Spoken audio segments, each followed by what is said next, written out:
All right, so this time you've really sent us on a wild ride. The final chapters of Acts focusing on Paul's journey to Rome. Talk about an epic finale. Yeah, it's quite a journey. We've got trials, shipwrecks, even a snake bite. It's all here. It's all packed in. Where do we even begin with this one? Well, I think what fascinates me is how Paul's circumstances never seem to dampen his spirit or the impact of his message. Even when he's facing imprisonment or, a raging storm, Oh, yeah. he remains completely focused on spreading the word. It shows a resilience and trust in a bigger plan that I think we can all be inspired by. Absolutely. And it all starts with this intense trial before Festus, the Roman governor, and King Agrippa himself. Wow, talk about high stakes. Right. You're reading this and you think, okay, Paul, maybe now's the time to lay low. But he does the exact opposite. Yeah, he takes the opportunity. He does. He's a prisoner standing before these powerful figures. Yeah. And yet he speaks with such boldness and eloquence. He isn't just defending himself. He's using this as an opportunity to share his faith, even directly asking King Agrippa about his beliefs in the prophets. And that's what I find so compelling. He's not just preaching at people. He's engaging with them, meeting them where they are. Yeah, having a conversation. He even says to Agrippa, short time or long, I pray to God that not only you, but all who are listening to me today may become like me, except for these chains. Wow. He's inviting them into this new way of life, this faith that clearly means everything to him. It does. And it makes you wonder, what would it take for us to be that bold, that confident in our own beliefs? That or a question, isn't it? Paul's courage in the face of power isn't just about bravery. It's something deeper. It comes from a deep understanding of the source of his strength, his faith. Yeah. It really does make you think, what could we accomplish if we tapped into that same level of confidence? Absolutely. But as we know, things don't exactly calm down after the trial. Chapter 27 throws us headfirst into this dramatic shipwreck. Oof, the shipwreck. Honestly, I was getting seasick just reading about it. Oh, but I can only imagine. Weeks of storms, a battered ship, everyone terrified. You have to wonder how anyone kept their sanity in that situation. It's true. And yet, in the middle of all this chaos, Paul remains this unwavering source of calm. He doesn't just preach about hope, he actually calms people down with a prophecy. Powerful. Saying, take courage, not one of you will be lost, only the ship will be destroyed. Where does that kind of certainty come from? That's the power of faith in action, isn't it? He's not just talking the talk, he's walking the walk, even when the walk involves a sinking ship. Right. It makes you think about how we respond to challenges in our own lives. Do we crumble under pressure, or do we find a way to be a source of strength and hope for those around us? And you can't talk about this shipwreck without mentioning the angel appearing to Paul in the middle of the storm. Right. You're reading this and you're like, okay, this is getting seriously supernatural. It's not just luck or positive thinking at this point. Exactly. This really highlights that idea of providence, how God can use even seemingly terrible events to work out his plan. Sometimes things happen in life that seem awful at first, but then they lead to something good. They do. And that's kind of what we see with Paul. Even this shipwreck, which seems like a total disaster, becomes part of this larger story of redemption and the spreading of the gospel. Which brings us to this unexpected detour. Malta, suddenly we're in this new foreign land. It's like the story takes a sharp turn and lands us in an entirely different setting. It does. And I think it's important to note that Malta represents more than just a change of scenery. It's a powerful symbol of the adaptability and resilience of Paul's message. Even in this unfamiliar place, after everything he's been through, his mission continues. And then we get to the snake bite, which is just unbelievable. It's like, come on, the guy's already been shipwrecked. Give him a break. I know, right? But that scene is so vivid. It is. Paul gets bit. Everyone expects the worst, but he just shakes the snake off. Totally unharmed. Unbelievable. You can practically see the looks on the locals' faces. They're calling him a god. They are. That must have been quite a sight. But it's more than just a dramatic spectacle, isn't it? What does this incident tell us about Paul's character and the way people are reacting to him? Well, on one level, it's a testament to Paul's unwavering faith. He's facing danger head on, trusting that God will protect him. And it works. He walks away unscathed. But on another level, it's a reminder that actions often speak louder than words. The people of Malta witnessed this incredible event, this display of something beyond human power, and it sparked their curiosity, their wonder. It opened them up to hearing Paul's message in a way that words alone might not have achieved. It's a powerful example of how sometimes the most unexpected events, even the scary ones, can become opportunities to connect with people and share your beliefs. But Paul's ultimate destination is still ahead. Rome, the heart of the empire, awaits. The big leagues. And reaching Rome was more than just a personal goal for Paul. It was a strategic move in spreading the message of the gospel throughout the world. It really was. He wasn't just completing his own journey. He was bringing this new way of thinking, this message of hope, to the very center of power and influence. To the very heart of it. But he doesn't exactly get the hero's welcome one might expect. Instead, he arrives in Rome under house arrest. Not exactly the triumphant entrance you'd imagine after all he's been through. No kidding. How on earth does he manage to continue his mission from home detention? That's what's so remarkable. Acts tells us that for 2 whole years he welcomed visitors and preached without hindrance. Wow. Being confined didn't silence him. It just changed his approach. It makes you wonder if sometimes our limitations can actually clarify our message, make us more focused and resourceful. That's such an interesting thought.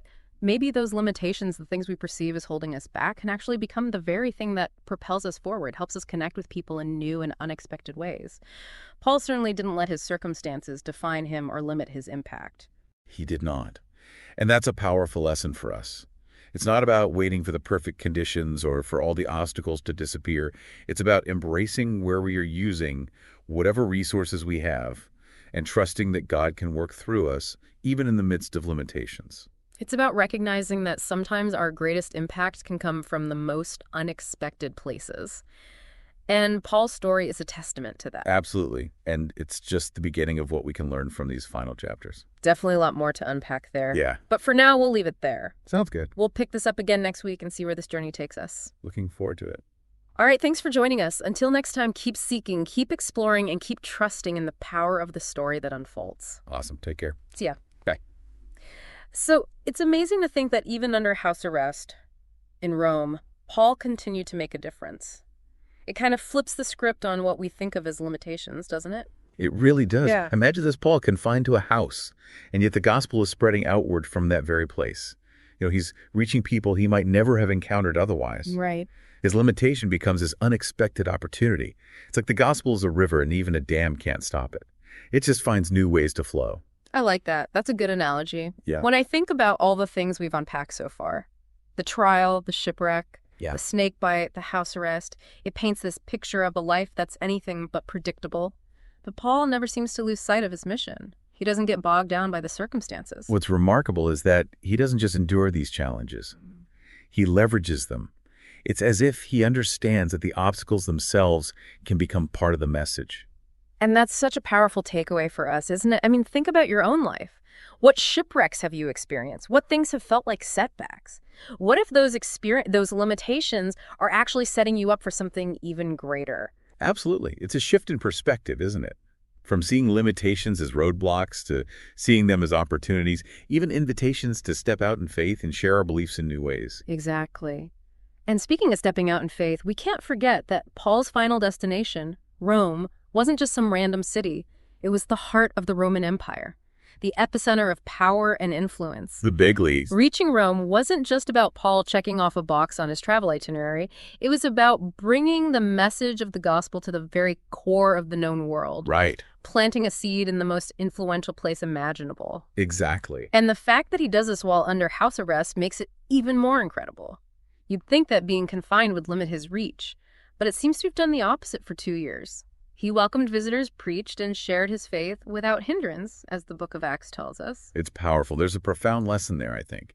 It's easy to focus on what we can't do, where we're limited. But what if those very limitations are actually refining our message, shaping our purpose, and pushing us to be more creative, more resourceful? That makes me think about the saying, necessity is the mother of invention. Right. Maybe our constraints force us to tap into a deeper well of resilience, a stronger reliance on something bigger than ourselves. Absolutely. And it's not just about invention, it's about impact. Yeah. Paul's house arrest might have limited his physical movement, Right. but it didn't limit the spread of his message. It might have even amplified it. So that makes me think about the unlikely places in our own lives. Where are the places where we feel limited, constrained? What if those places are actually the perfect platform for our unique message, our particular gifts? That's the question we should all be asking ourselves. Where is God calling us to step out in faith, even if it feels like we're starting from a place of limitation? It's a powerful challenge, isn't it? To see our limitations not as defeats, but as divinely appointed opportunities. It requires a complete shift in perspective. It does. And it's a testament to the boundless creativity of God. He can use anything, anyone to advance His purposes. Our job is simply to be willing, open to His leading, even when it takes us to unexpected places. What stands out to you about Paul's character that made him so effective despite these constant obstacles? It wasn't easy for him. I think it was his unwavering trust. Not that he was fearless. Right. He faced real danger, real opposition. But he consistently put his trust in something bigger than himself, something that gave him the strength to persevere. And that resonates with us today, doesn't it? We all face anxieties, uncertainties, limitations. We do. But Paul's example reminds us that God can use even those things, those perceived weaknesses, to accomplish His purposes. Absolutely. It's not about denying our limitations, but about surrendering them to something greater. Recognizing that true strength comes not from our own power, but from aligning ourselves with a power beyond ourselves. I'm struck by how Paul's story in these final chapters of Acts isn't just a historical account. It's almost like a blueprint for living out our faith in a world that, let's face it, desperately needs hope and a sense of purpose. You're right. It's a reminder that we all have a role to play in this larger story. Yeah. And it's not about waiting for the perfect moment or for all our ducks to be in a row. It's about embracing the journey limitations and trusting that God can work through us even in the messiest, most unpredictable parts of life. It's funny, I've always been drawn to stories about ordinary people who do extraordinary things. And Paul's journey, especially in these final chapters of Acts, is a perfect example of that. He wasn't superhuman. Right. He faced real doubts, real fears. But his trust in God gave him this incredible resilience. It's almost as if his limitations became his superpowers. Like that moment with the snake bite in Malta. Imagine you're one of the islanders watching this unfold. Oh, yeah. You've just seen this guy survive a shipwreck, and now a venomous snake can't even harm him. That must have been mind-blowing for them. It must have been. It's no wonder they thought he was a god. But instead of playing into that, Paul uses this incident to point them towards the true source of power, the true God. He does. He seizes this opportunity, this Malta moment, to share his faith, to plant a seed in this unexpected place. And it's a reminder for us that sometimes our greatest impact can come from the most unlikely situations. It makes you think about those moments in our own lives when things don't go according to plan, the setbacks, the curveballs, the things that make us question everything. What if those moments are actually divine appointments? Opportunities to shine our light in a world that desperately needs it. I love that divine appointments. Yeah. It reframes the way we look at challenges, doesn't it? It does. It's not about denying the difficulty, but about recognizing that God can use even those difficult things for good. So as we wrap up this deep dive into Paul's final journey, what's the one Paul principle you hope listeners will carry with them? What's that key takeaway that can guide us in our own journeys of faith? Well, for me, it's the reminder that no matter our circumstances, no matter our limitations, we each have a unique role to play in this grand narrative of faith. Your voice matters. Your actions matter. The seeds you plant, however small they may seem, have the potential to bear incredible fruit. It's inspiring, isn't it? It makes you want to step out in faith, to embrace those Malta moments in your own life, and to trust that even your limitations can become platforms for something extraordinary. It is. And to remember that the story doesn't end with the closing of the book of Acts. Right. We are all part of this ongoing story, this unfolding plan. Yeah. And our task is to continue spreading the message, to shine our light, and to trust that even when we can't see the full picture, God is working, weaving together a tapestry of hope and redemption. So as you go about your week, keep Paul's journey in mind. What chains are you carrying that might actually become your platform? What limitations might be the very things that propel your message forward? And above all, remember that even in the midst of storms and setbacks, you are not alone. There's a greater force at work guiding you, strengthening you, and using your life for a purpose far greater than you can imagine. So well said. Well, thanks for joining us on this deep dive. Until next time, keep seeking, keep exploring, and keep trusting in the power of the story that unfolds. Thanks for having me.